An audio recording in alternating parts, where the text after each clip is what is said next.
Igreja Presbiteriana Unida de São Paulo. Há mais de 100 anos, fazendo a diferença na cidade de São Paulo e levando o amor e a palavra de Deus para as pessoas com o objetivo de transformar vidas. É uma igreja onde, essencialmente, a palavra de Deus é pregada e busca-se a prática da mesma. Venha para a Unida. Um espaço para fazer amigos, adquirir valores, formar famílias. Eu gosto porque praticamente todo dia da semana tem alguma atividade diferente para você fazer. Então dá para você vir aqui todos os dias da semana e ainda mais nos domingos que tem os cultos. Venha para a Unida. Com uma visão direcionada pela Palavra de Deus, a Unida investe em vários ministérios para homens, mulheres, casais, atividades específicas para crianças, adolescentes e jovens. Fazer discípulos é a nossa missão. Além dela ser uma igreja linda, ela é uma igreja acolhedora, uma igreja que sempre está de portas abertas para todos. Venha pra Unida! Venha fazer parte da família da Unida. Certamente, aqui você será muito abençoado. Queridos amigos, é com grande alegria que nós convidamos vocês para que estejam conosco aqui na Igreja Presbiteriana Unida de São Paulo. Uma igreja bíblica, unida e relevante, que prega o Evangelho de Cristo e onde você terá um encontro vivo e pessoal com o Senhor. Vem para a Unida, certamente você será muito abençoado.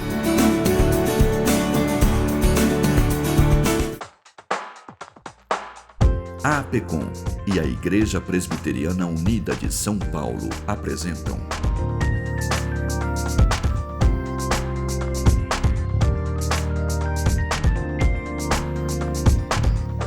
Cada Dia São Paulo. Olá, querido irmão, querida irmã, que alegria receber você aqui em mais um Cada Dia São Paulo. Esse programa que é uma parceria entre a Agência Presbiteriana de Evangelização e Comunicação e a Igreja Presbiteriana Unida de São Paulo. No dia de hoje nós queremos abençoar você com a palavra de Deus revelada lá no profeta Isaías, no capítulo de número 6. Assim diz a palavra do Senhor. No ano da morte do rei Uzias, eu vi o Senhor assentado sobre um alto e sublime trono, e as abas de suas vestes enchiam o templo. Serafins estavam por cima dele, cada um tinha 6 asas, com 2 cobria o rosto, com 2 cobria os seus pés e com 2 voava. E clamavam uns para os outros, dizendo: Santo, Santo, Santo é o Senhor dos exércitos, toda a terra está cheia da sua glória. As bases do limiar se moveram à voz do que clamava, e a casa se encheu de fumaça. Então disse eu: ai de mim, estou perdido, porque sou homem de lábios impuros. Habito no meio de um povo de impuros lábios, e os meus olhos viram o Rei, o Senhor dos exércitos. Então um dos serafins voou para mim, trazendo na mão uma brasa viva que tirara do altar com uma tenaz. Com a brasa tocou a minha boca e disse: eis que ela tocou os teus lábios, a tua iniquidade foi tirada e perdoado o teu pecado. Depois disto, ouvi a voz do Senhor que dizia: a quem enviarei?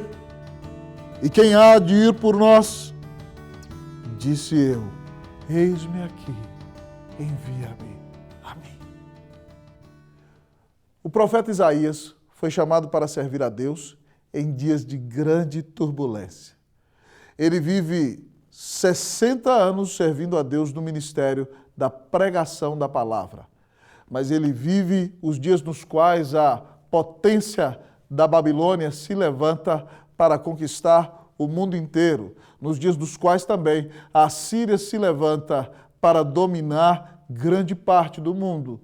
E o povo de Israel, sendo um povo pequenino, sofre grande perseguição e grande angústia. O nosso texto nos narra o dia em que Isaías foi chamado. O povo de Israel vivia em grande estabilidade. Eles tiveram como rei o rei Uzias, que reinou 52 anos em Jerusalém.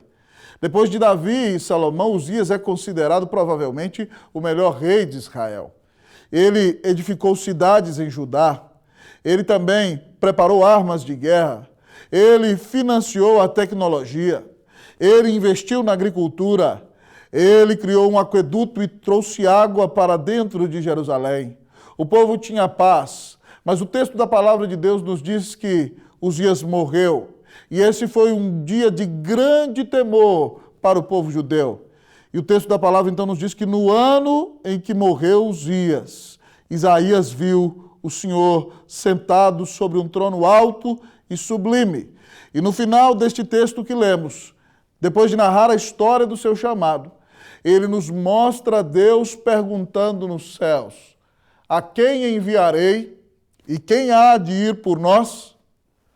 Ao vermos o Deus eterno lançando mão desta pergunta retórica, ele sabe muito bem que vai chamar a Isaías. Mas ele quer que Isaías responda com iniciativa dizendo: eis-me aqui, envia-me a mim. Hoje o Deus eterno continua a perguntar na sua palavra: a quem enviarei e quem há de ir por nós? A pergunta que dá tema à nossa mensagem desse dia é a seguinte: quem vai servir a Deus? Ao olhar para a vida de Isaías, nós aprendemos quem vai servir a Deus. Em primeiro lugar, o texto diz quem o conhece. Quem vai servir a Deus? Quem o conhece. Ao olhar para o nosso texto, nós vemos que Isaías teve uma visão de Deus. E a palavra diz que ele teve uma visão de Deus sobre um trono alto e sublime assentado. Ele vê um Deus que é altíssimo, que está sobre tudo e sobre todos. E a Bíblia diz que as abas de suas vestes enchiam o templo. Isaías está no templo orando. Então Deus está sentado nos céus e suas vestes chegam à terra, mostrando que esse Deus é o Deus que enche todos os lugares com o seu ser e com a sua presença. E ao ver Deus sentado sobre um alto e sublime trono, com suas abas de suas vestes enchendo o templo, o texto nos conta que ele está cercado por anjos que são chamados serafins. O texto diz que eles têm 6 asas. Com 2 eles cobrem os pés por temor à santidade de Deus. Com 2 eles cobrem o rosto porque não podem ver a glória de Deus. Com 2 eles voam. E eles cantam em vozes uns para os outros, dizendo: Santo, Santo, Santo é o Senhor dos exércitos. Toda a terra está cheia da sua glória. O hebraico não é como a nossa língua que tem superlativo. Eles não dizem santíssimo. Quando um judeu quer ressaltar alguma coisa, ele repete. É por isso que Jesus dizia, em verdade vos digo. E quando os judeus querem enfatizar mais ainda, então ele repete 3 vezes. E o único atributo de Deus na Bíblia que aparece repetido 3 vezes é a sua santidade. O texto diz que Deus é santo, santo, santo. A santidade de Deus é o atributo de Deus que o diferencia de tudo o que existe. Ele está separado de tudo o que existe. Só ele está na categoria de Criador. Todos os demais são criação e criatura. Mas este atributo de Deus, que revela que ele é santíssimo, nos mostra que ele é Espírito puríssimo. Nele não há pecado, nele não há sombra de variação, nem mudança alguma. Deus é santo, santo, santo. Ele é perfeito, ele é puro, ele é glorioso, ele é maravilhoso. Por isso os anjos cantam: Santo, santo, santo é o Senhor. Toda a terra está cheia da sua glória. A glória dele se manifesta em cada parte da criação. E é impressionante perceber que quando os anjos cantam assim, há um terremoto no templo. Isaías diz que as bases do limiar se moveram à voz do que clamava. E a casa de Deus se encheu de fumaça, mostrando que Deus enche a sua casa, o seu templo, com a sua presença e que ninguém pode se comparar a ele em glória e majestade. Ao ver o chamado de Isaías, o texto da palavra nos ensina: quem vai servir a Deus? Aquele que o conhece. Você conhece a Deus? O Deus das Escrituras é o Deus Altíssimo. O Deus das Escrituras é o Deus soberano que está sentado num trono e governa todas as coisas. O Deus das Escrituras é o Deus onipresente que enche toda a terra com a sua glória. Mas o Deus que você precisa conhecer é um Deus santo, santo, santo. Nele não há pecado. Ele é santíssimo e por causa disso ele não vai tolerar o pecado nem na tua vida nem na minha. Se nós queremos conhecê-lo mais, nós temos que buscar pela fé em Cristo Jesus, sendo lavados pelo sangue do Cordeiro, crescer numa vida de santidade para a glória e para a honra do nome do Senhor. Você precisa conhecer a Deus. Você conhece o seu Deus? Certa feita, uma criança perguntou ao seu pai: papai, qual é o tamanho de Deus? E o pai morava próximo ao aeroporto e passava um avião alto lá no céu. E aí então o pai mandou o menino olhar para o avião e ele disse: como é que você vê aquele avião? Ele disse assim: eu vejo ele bem pequenininho. Quando o avião pousou, o pai foi ao aeroporto, pediu permissão para entrar na pista de pouso e se aproximou daquele avião que era um grande Airbus. E de repente então o pai perguntou: e agora? Qual é o tamanho do avião? E o menino disse: papai, ele é gigantesco. E de repente o pai disse ao menino: assim você vai perceber o tamanho de Deus. Dependendo da proximidade que você tiver com Ele, você conhecerá a sua grandeza. Como você pode conhecer mais a Deus como um Deus soberano, como um Deus santo, como um Deus onipresente, como um Deus glorioso que se manifesta sobre tudo e sobre todos?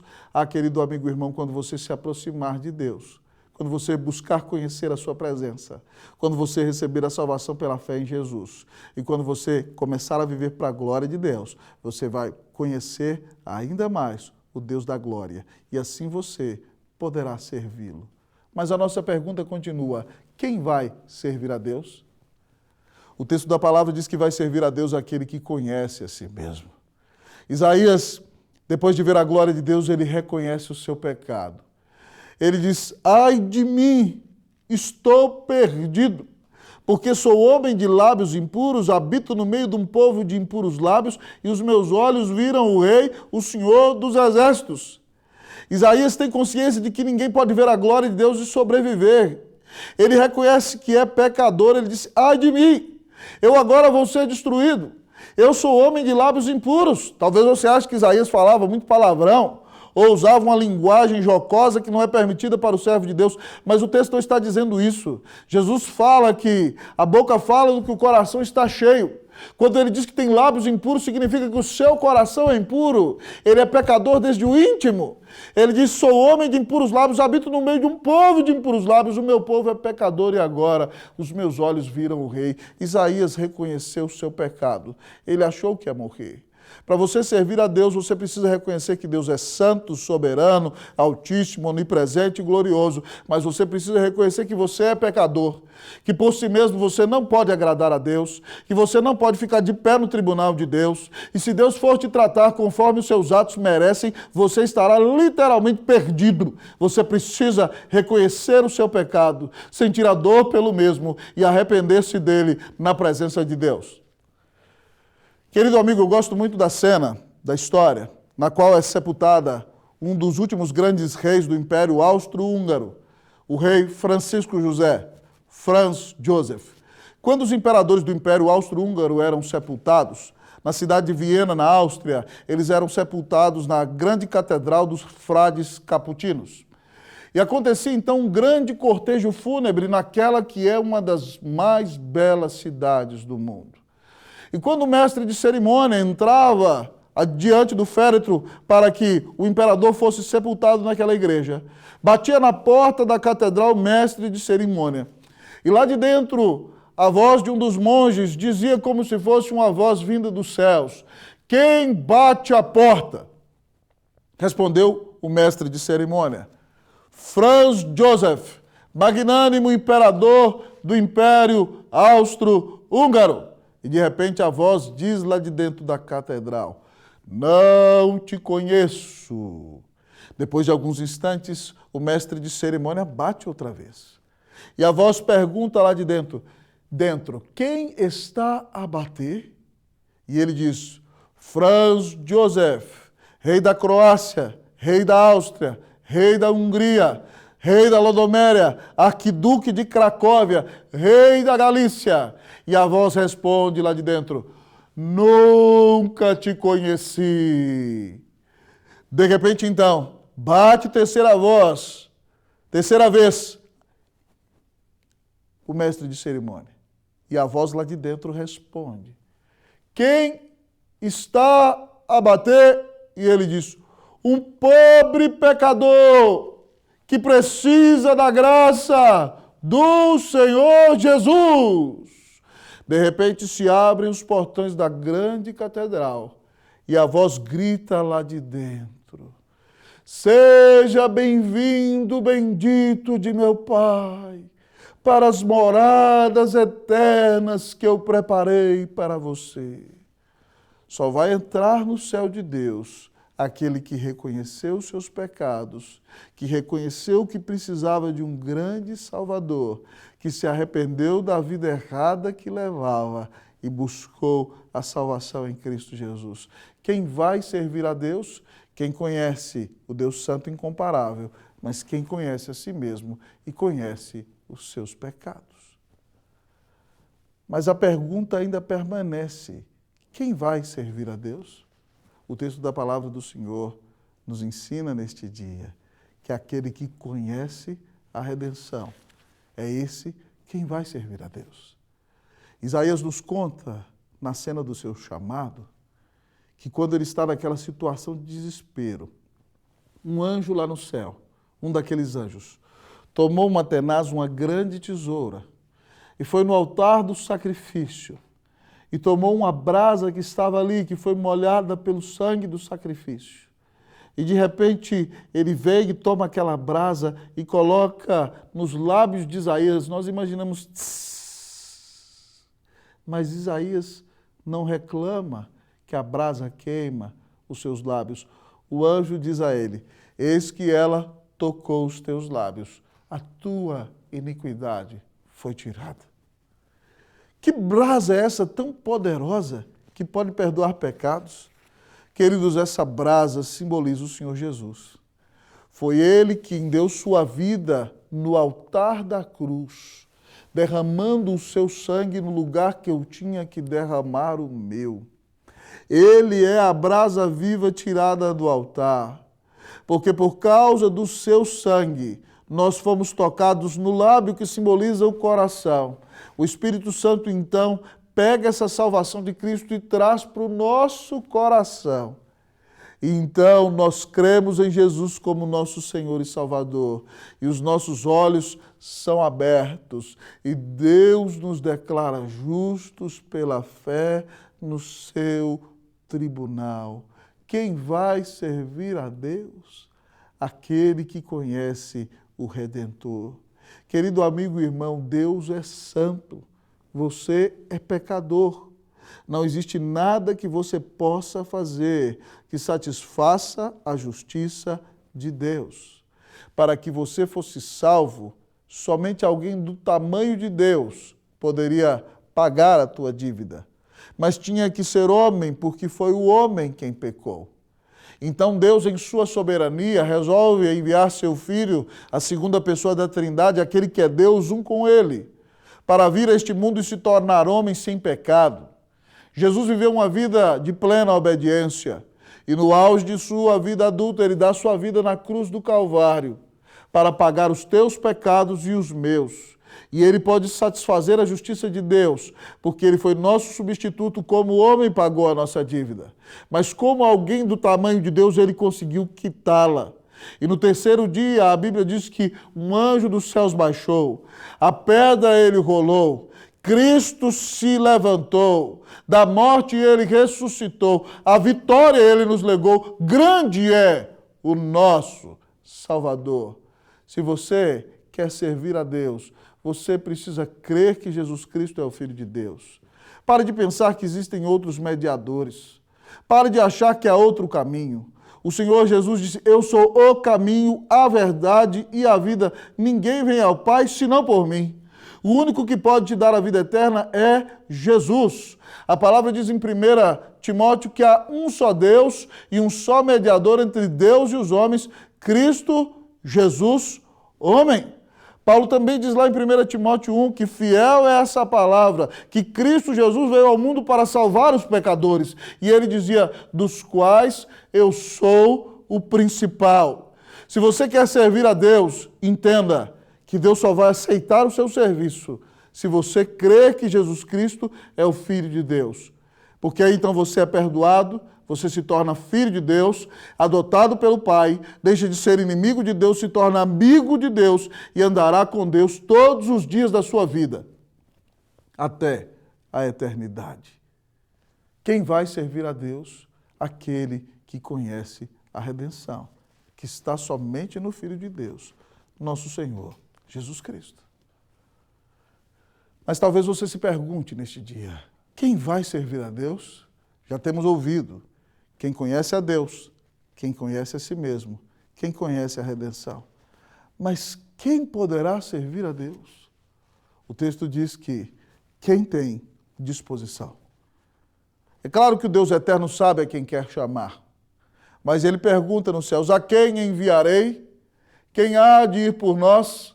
São perguntas retóricas, para que Isaías, ainda que tremendo de medo, se disponha voluntariamente a servir ao Senhor. O Deus eterno pergunta, a quem enviarei? Quem há de ir por nós? E Isaías, pequenino, mas perdoado agora, diz, Senhor, eu estou aqui. Eis-me aqui à sua disposição. Usa-me, envia-me a mim.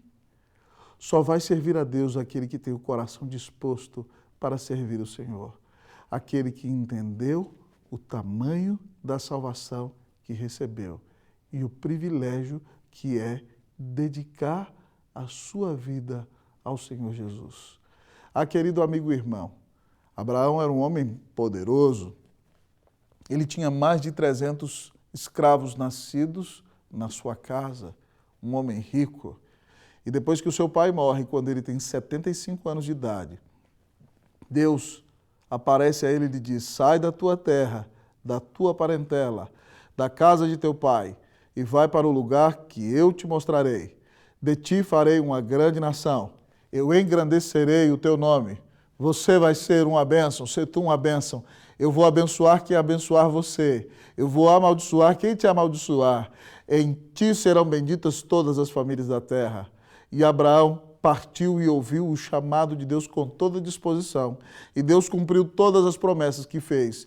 E abençoou todas as famílias da terra através de Jesus, que é o descendente de Abraão, que veio para salvar pessoas de toda raça, de toda tribo, de cada língua, de cada nação. Eu sou admirador de um grande pregador do século XX, um grande médico inglês, seu nome era David Martyn Lloyd-Jones. Lloyd-Jones, com 28 anos de idade, era auxiliar de Lord Horder, que era o médico do rei e da rainha da Inglaterra. Com 28 anos de idade, ele tinha se formado no Hospital de São Bartolomeu, em Londres, e era considerado um dos melhores cirurgiões do Reino Unido. Mas Deus começou a usá-lo para curar e salvar pessoas. E ele começou a se questionar, dizendo que ele era usado para curar as pessoas e elas se levantavam de suas camas e voltavam à vida para continuar pecando contra Deus. E ele então começou a sentir o desejo de fazer algo que mudaria a vida das pessoas. Então Deus o chama a largar a medicina e ele se torna um pregador da palavra. Ele fica 10 anos no sul do país de Gales e Deus manda um avivamento à sua igreja. Aos 38 anos, ele se torna pastor da Capela de Westminster, em Londres, onde expõe muitos textos das Escrituras, fica ali 30 anos e abençoa o mundo inteiro. Numa entrevista, uma repórter perguntou a ele, pastor, foi muito difícil deixar a medicina para se tornar um pregador do Evangelho? Foi muito difícil deixar uma carreira bem-sucedida nesse mundo para dedicar a sua vida a falar de Jesus a pecadores? Lloyd-Jones, com uma firmeza impressionante, respondeu o seguinte, eu não abandonei nada, eu recebi tudo. Eu não deixei nada, eu recebi tudo. Eu não perdi nada, eu ganhei tudo. Lloyd-Jones entendeu que se Deus teve um filho e fez dele um pregador, é um privilégio para nós servir ao Senhor. O que você tem feito com a sua vida? Arrependa-se hoje do seu pecado, crê em Jesus e diga a Deus: Senhor, eu quero ser uma bênção em tuas mãos. Quem vai servir a Deus? Quem conhece a Deus, quem conhece a si mesmo, quem conhece o Salvador, quem tem disposição. Você hoje conheceu que Deus é santo, reconheceu que você é pecador, creia em Jesus, conheça o Salvador e diga a Deus nesse dia: Senhor, aqui está a minha pequenina vida. Usa-me para ser uma bênção na minha casa, no meu trabalho, na minha cidade e onde o Senhor me mandar, para que muitos conheçam o Senhor Jesus. Que a tua vida seja dedicada a anunciar o Evangelho de Jesus. Que Deus te abençoe, em nome do Senhor Jesus. Amém. Cada dia São Paulo, uma realização da APECOM e da Igreja Presbiteriana Unida de São Paulo.